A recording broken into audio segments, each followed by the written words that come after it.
Ciao a tutti, it's Orion, and today we have my list of Madolche Ghostrick with some other stuff. It's a 50 card list. Don't go away. I will tell you what cards you can cut to make it 40. Um, I'm playing 50 because I haven't really found a 40 card list that I'm comfortable with. I don't like any list I've seen from others. I don't like my list that I've played. I think it works, but in testing, I didn't particularly love it. So I'm um, I'm preferring this, and yeah, I think the ghost tricks are really underappreciated in Dolces. So yeah, and yeah, I have to mention Guari, who has been playing a 60 card Madolche for the last pretty much year. Um, I don't like that build much. That build has too many traps, in my opinion. This build probably has too many monsters, though, so who am I to speak? But we just played the other monsters first and the Madolches later to push. So, yeah, speaking of 3 cups of Angeli, the best monster in the deck. It's also guaranteed that if you open Angeli, the opponent also opens Maxi. Yeah, the prevalence of entraps in the current meta really sucks for Madolches, but not like I can do anything about it. So, yeah, pretty much do keep in mind that the monster that you summon with Angeli is indestructible by battle. The opponent often forgets that to your benefit.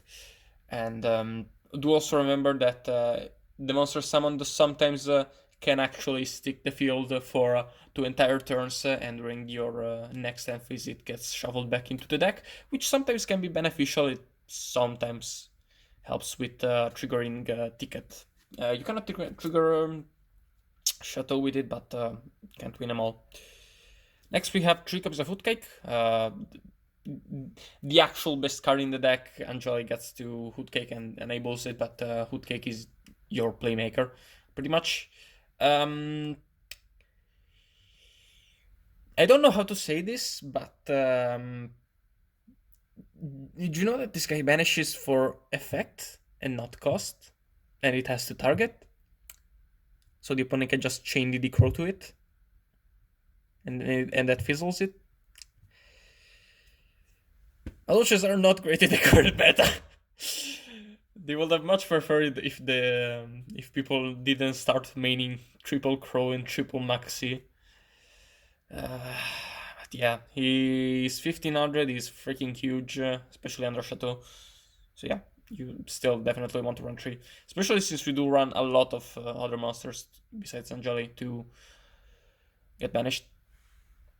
And then 3 copies of Magellan as our 7th, 8th, and 9th starter. It's kind of slow, which sometimes is a good thing. Sometimes you do want to slow roll it if they have a lot of back row, but usually you don't.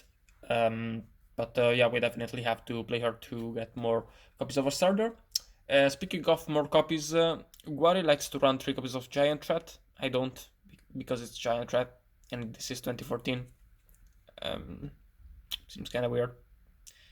Also, it's not like we need them here, really. But yeah, then to Messengelato, aka the guy you always draw. So many games lost from drawing this guy, especially drawing 2 of this guy in the long term. Like, man, I was like sometimes, man, I'm gonna win next turn, and then I draw Messengelato, second copy, and then I just lose because I can do shit with that. Fuck this card. Fuck him. To round off the Madolches, we are running one Mewfield. It's the searchable and recyclable but weak and frail extender of the deck, you know. Tiramisu is kind of awkward. You really need to make a rank 3 usually to get its effect off, because you already need a Madolche Engrave. So level 3's extenders is how you do that, and we don't play other true extenders. We don't play Instant Fusion or TG Werewolf or Emergency Teleport in this list, so Mewfield is kinda mandatory. Well, Mewfield is always mandatory, but you know, it's even more mandatory here. Going into the Ghostricks, we are running 3 copies of Mary, 3 copies of Jiangxi, And I'm running 2 Spectres, you can run 3. What these guys do, basically, the issues that Madolches have is one, if they get their normal summon stopped, not only do they end their turn, but they are prone to getting a lot of damage, and Ghostricks stop that. 2, well, obviously Hoodcake wants grave stuff in the grave to banish early game, so that helps. 3, the deck wants level 3s. 4, the deck wants deck thinning and draws and such, and Ghostricks offer all of these things. The main issue with Ghostricks really is that it's kind of dependent on the opponent, whether you get a level 3 on the field or a draw. But yeah, especially versus control decks, they usually just give you the draw, so that's very nice. No, the level 3, so that's very nice.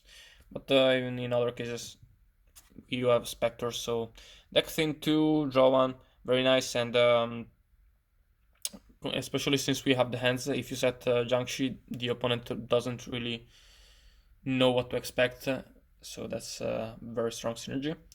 If you want to go to 40, cut the hands. Also cut the Murmurios.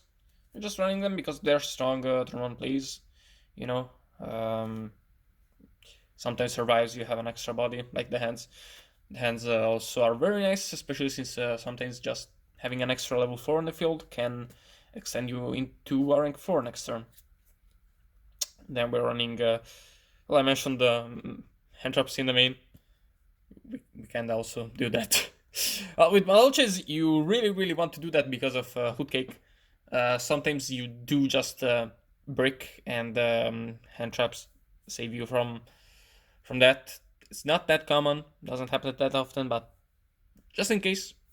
Hand traps in general are really nice. If you want to go to 50, I would probably 40. I would probably cut the third DD Crow. But that's it for monsters. Next for spells, we are running 2 castles. I like running 2 castles and 1 ticket because, well, castle is more frail because it's a field spell, and next like spellbooks can just use Grand Tower and kills the castle. And in general, castle has a non-activation effect, so there's a point in resolving the second one, even if you have the first one up sometimes.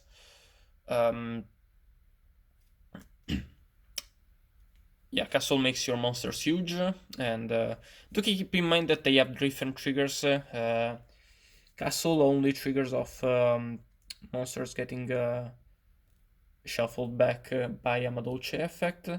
Meanwhile, Ticket only triggers off monsters getting shuffled back or added to the hand by a card effect. So, well, in general, a card effect, I think. Let me just double check. Oh yeah, castle also only triggers on graveyard. Well, meanwhile, ticket can trigger off the field too. So like if they compose and you have a ticket, triggers. If card survives 2 turns of Angeli and returns back to the deck, it triggers. So ticket has more triggers. Very important to keep in mind. Then we have 3 copies of duality. If you want to go to 40, got the third duality. We're running 3 because like Mermaleo, Mageline, Firehand, and Ice Hand. Jiangshi, we have a lot of just set a card or normal summon a card turn once and even turn 2, so no real reason not to run duality. Then to round off the spell lineup, we're running 2 copies of Forbidden Lance. I'm playing Lance over Wiretap in this build because with the Ghostricks, you generally will, well, pretty much always prefer having a level 3 on the board instead of the draw, unless you bricked. So with Lance, we can kind of help control that, whereas with, Wiretap you can't. But speaking of trap hate, we are running 3 copies of Trap Stun. This card is insane in Madolches. Really necessary. I would probably just use it earlier to play around the warning and Blackhorn and sometimes wiretap. Just activate this and then go off. And if they have wiretap, maybe hold on, maybe prepare for it for the opponent's back row. I don't know, depends. But yeah. Then we're running 2 breakthrough skills. Finally got the multis. Yeah, very strong cards. Could probably argue for a 3rd copy because this is a 50 card list and you wouldn't see it enough otherwise. But yeah, we're running just 2. Then we're running Bottomless. Finally got its Secret. Traptrix Sarpal Nightmare. Finally got it ulti. Obviously very strong for the Myrmelios, but I would cut both without the Myrmelios. Yes, you went the Bottomless. Then we have the Torrential, the Sun Morning, staples. I just noticed that you probably could justify running Compose just because of the ticket synergy, but whatever. And then to round off the main deck, we are running 1 copy of Transfiguration Prophecy. This card is fucking awesome. If you don't know what it does, well, first off, it's limited in the format. Second off, it's a good side deck card. This is the only deck where I would consider maining it. Pretty much just shuffle 2 cards from either player's graveyard to the decks. You have to target them, I think. Yeah, pretty much helps you trigger a ticket, and besides that, it's a very strong disruption in the format. There's a reason Triple GD Crow is pretty common in the main, and we are running it too, because literally every deck has a good target. And even versus Girgias, where Transmigration is at its weakest, it's still a good card for us.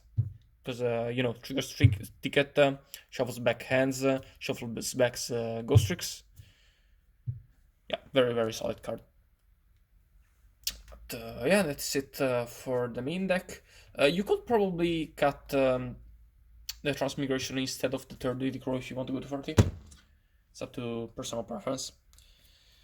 As for the extra deck, I'm gonna lay them like this because I kinda forgot I could do this the entire time and instead of showing a few at a time. Whoopsie! But yeah, we have 2 copies of Tiramisu. Tiramisu, very strong card, obviously, but it does need setup to trigger, but still, 2 definitely does come up. Then 1/1/1, 1 Exiton, 1 Valor, Rhapsody. Yes, we're running Rhapsody even if we don't have Soul Charge, because often we have also a rank 3 on the field, so you can equip this to a Levier, becomes 3k, that's decent. So that's still very good if you need to banish the 2 monsters, but you could argue for cutting it. Then we have Black Ship, Heartland Draco, Demon Direwolf, and Cowboy to round off the rank 4s. Black Sheep is mainly because, not all of our level 4s are Madolches, and even if they are, you cannot always use Tiramisu, but you could cut it for another card like, I don't know, Equipped, Ragnar Zero, Second Dweller, 2nd Exiton. Those are all viable options. Maybe Skill Drain, Crazy Bucks for Skill Drain. Heartland Draco, we have ticket, so that's good. And in general, it probably comes up. Diamond Direwolf, if you cannot go into Tiramisu, but we still want to pop stuff, it's good. Obviously, we don't have Soul Charge, so it's not amazing, but still. Cowboy, sometimes you attack with multiple level 4s because of Shadow making your whole field very big, so that comes up. And then into rank 3s, we are running the 2 Leviers. You could run 1, but I feel like I definitely feel safer with running 2. Then we have the MX Xavier Invoker, which is kind of a 3rd Levier. If you cannot summon anything with him with Levier, you go into Invoker and summon the Message Gelato from the deck on the rare occasions that you didn't draw him. That's pretty much why I never make him, because I always draw 1 fucking Message Gelato. Fuck that motherfucker. Then we have one Alucard and one Dullahan. Obviously, very strong cards, but do keep in mind that when they get sent to the graveyard, you get to add back a Ghostrick monster from the graveyard to the hand. Well, any Ghostrick card, really, but we only play monsters, so that doesn't really matter. So yeah, that sometimes it comes up, though. Usually, if that comes up, you've also already run out of Ghostricks in the deck to make use of the one in the grave you got back from, so not that strong, but still. So yeah, that's pretty much it. Leave a like, join the Discord, join my Discord, leave a comment, all that good shit, and goodbye. And I really need to remember to plug the Discord earlier.